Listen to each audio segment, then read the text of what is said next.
je retourne ma casquette d'avant en arrière. Et en faisant ça, je fais le vide. Là, c'est bizarre, je deviens un autre homme. Je deviens comme ce tracteur. Bonjour à tous et bienvenue sur Retropop TV, je suis ravi de vous retrouver pour cette nouvelle vidéo. Alors aujourd'hui on va revenir ensemble sur Over the Top, sorti en 1987, un film que j'ai découvert très jeune. Je me rappelle encore que j'avais un poster énorme de ce film dans ma chambre, franchement l'affiche elle était magnifique. Alors tout d'abord je précise forcément que j'ai grandi avec ce cinéma US des années 80, avec tous ces actionneurs que sont Mel Gibson, Stallone, Schwarzenegger, Van Damme, Bruce Willis ou encore Steven Seagal. Donc forcément vous allez les retrouver tout au long de l'année sur cette chaîne.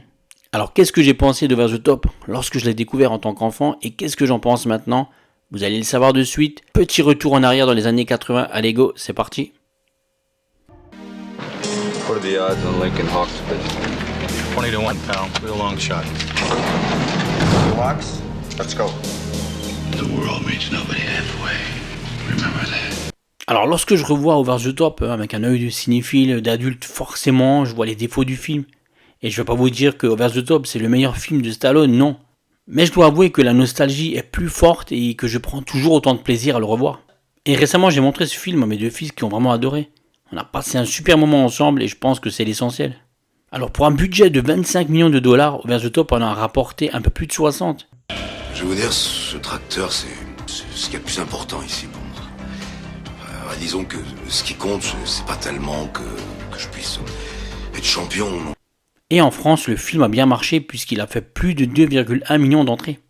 Alors un chauffeur routier solitaire du nom de Lincoln Hawk est rongé par un divorce et par la culpabilité d'avoir abandonné son fils Michael. Et lorsque Lincoln, sur les conseils de son ex-femme, part chercher son fils à l'académie militaire, il se confronte à l'agressivité de ce dernier. Ce camion est dégoûtant. Non, je crois pas. Il est vieux, tu sais. Inutile de faire des frais de conversation pour moi, monsieur.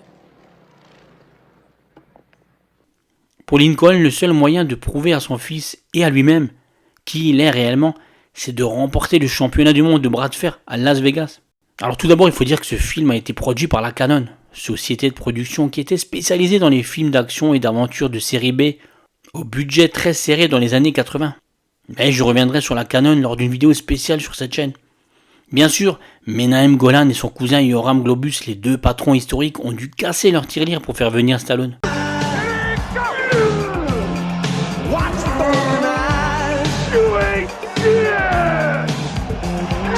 12 millions de dollars, rien que ça. Apparemment, aucun autre comédien n'avait jamais touché un si gros cachet pour un seul film. D'ailleurs, c'est Menahem Golan lui-même qui a assuré la réalisation. Une mise en scène assez basique. On ne peut pas dire du producteur que c'est un grand réalisateur. Ce n'est certainement pas pour cela que j'ai apprécié ce film, mais honnêtement pour tout le reste. Alors déjà, le scénario. Même s'il est très prévisible et assez simpliste au premier abord, je le trouve plutôt assez intelligent et efficace. Et il aborde des thèmes assez importants comme l'empathie, le courage et la détermination. Tu peux gagner, parce que t'es mon fils, t'es pas n'importe qui. Mais ce que je sais aussi, c'est que t'es un gosse trop gâté, trop riche, qui a toujours eu tout ce qu'il voulait quand il le voulait. Alors maintenant, il va falloir que t'apprennes à te battre tout seul. Ensuite, les personnages, en premier lieu celui de Lincoln Hawk, interprété par Stallone, et sa relation très compliquée qu'il entretient avec son fils. Parce que moi, je vais te dire une chose, le monde, jamais il te fera le moindre cadeau, et ça, faut que tu le comprennes. Si tu la veux, la médaille, tu dois la gagner. Un personnage très attachant qui nous démontre la force et le courage d'un homme très simple qui parvient à surmonter les obstacles et prouver à son fils qu'il est plus que ce que le monde croit qu'il est. Un winner, un combattant et avant tout un bon père. Il est établi qu'un adulte a un âge mental de 15 ans. C'est à peine 3 ans au-dessus de mon âge actuel. Ça veut dire qu'ici, il n'y a aucun bouquin. Vous lisez pas beaucoup, hein? Et la relation naissante entre Lincoln et son fils ne paraît pas factice et se révèle même touchante. C'est pour cela avant tout que le film marche lorsque l'on est enfant, mais également lorsqu'on est père.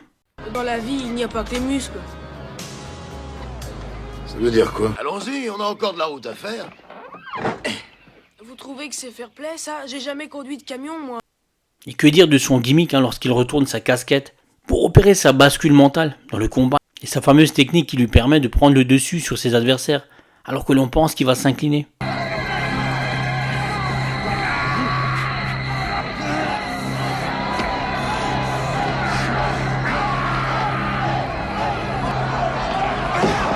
Ensuite, le personnage de Jason Cutler, le puissant et richissime beau-père, interprété brillamment par Robert Loggia. J'adore cet acteur. Vous êtes un déserteur, pas d'autre mot. Vous avez quitté votre femme et votre enfant. Vous avez tout fait pour ça. Puis toutes les punchlines, les répliques cultes très marquées de l'époque, du genre « Quand je retourne ma casquette, je deviens une machine ». Ou le second, c'est un con.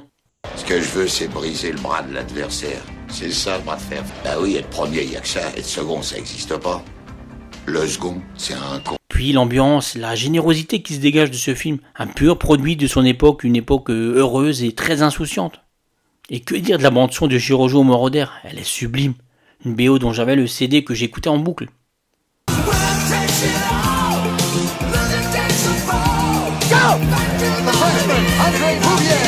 Alors il faut savoir que le personnage de Bull Hurley, l'antagoniste super impressionnant, qui paraît invincible, du genre Nadal à Roland Garros quoi, a été interprété par un vrai champion de bras de fer, Rick Zumwalt. Tout ce que je veux, c'est l'estropier, lui faire mal, qu'il tombe de ma table. Pauvre petit chien, je vais te mettre la pointée. Personnage qui a d'ailleurs été doublé en français par Henry Djanik, la célèbre voix de Mr. T, ou encore de Ikki, le chevalier du phénix dans le manga Saint Seiya. C'est pas grave. Et à noter qu'en tant que fan de catch des années 80-90, ça m'a fait rire de voir le très célèbre catcheur Terry Funk en tant que garde du corps du beau-père. Lui que j'avais plus souvent l'habitude de voir dans les WrestleMania.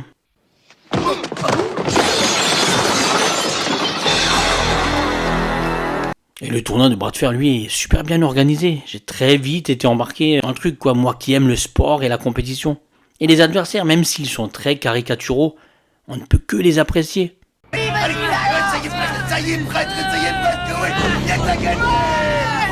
Ça sent la testostérone à plein nez, mais on s'en fiche. On veut voir Hawk gagner ce tournoi et remporter le fameux camion. Lincoln Hawk est qualifié pour la finale.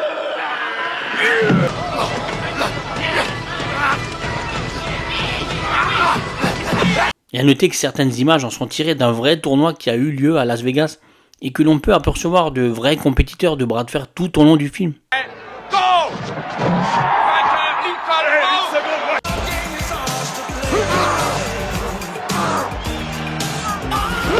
Pour moi, Over the Top est le parfait exemple de ce que pouvait produire une certaine industrie cinématographique dans les années 80. Il faut bien l'avouer, ce genre de film tournait en boucle dans nos magnétoscopes, jusqu'à ce que la VHS elle rende malheureusement l'âme. Papa, Mike, qu'est-ce que tu fais ici? il fallait que je te Comment voie. t'as fait pour venir? Puis ce gars là que j'ai contre moi en finale, Bull Hurley, il a pas perdu un combat depuis 5 ans. Bien sûr que ce n'est pas le meilleur film de Stallone comme je l'ai dit, mais le charisme est là, et qui d'autre que lui aurait pu jouer un tel rôle? En tout cas pas Don Johnson qui a été envisagé à un moment. Moi, j'ai un moteur dans le corps. Ça, c'est comme un piston. Et quand il part, le gars tombe mort. Alors même si le film a été un échec critique et financier pour la Canon, Over the Top est devenu un film culte pour un tas de raisons. Et pour être honnête, ce cinéma des années 80 me manque cruellement.